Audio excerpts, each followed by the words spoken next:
Syederalun korban banjir di Danau Anak Laut Desa Goson Telaga Barat, Kecamatan Singkil Utara, Kabupaten Aceh Singkil masih mengandalkan dapur umum untuk makan.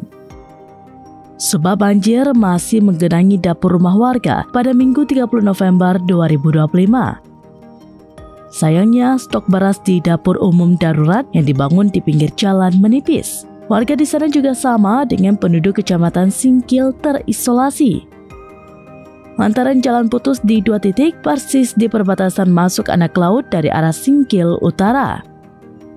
Dapur umum tersebut selain melayani penduduk Anak Laut juga melayani korban dari desa di Kecamatan Singkil yang berdekatan. Untuk makan pagi ini, pembagian nasi juga sudah dibatasi agar bisa terbagi merata kepada semua korban banjir. Korban banjir berharap masih ada bantuan beras untuk dapur umum. Mengingat korban tidak bisa langsung cari nafkah ketika banjir surut lantaran akses jalan putus. Diketahui untuk keluar masuk ke Anak Laut dan Singkil, ibu kota Kabupaten Aceh Singkil harus naik jembatan darurat serta rakit akibat jalan putus di 2 titik. Hal itu menyulitkan warga membeli sembako ke luar daerah. Naasnya lagi, bahan bakar minyak sudah mulai langka. Dari Aceh Singkil, Dede Rosadi, serampinews.com.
Download Tribun X sekarang, menghadirkan lokal menjadi Indonesia.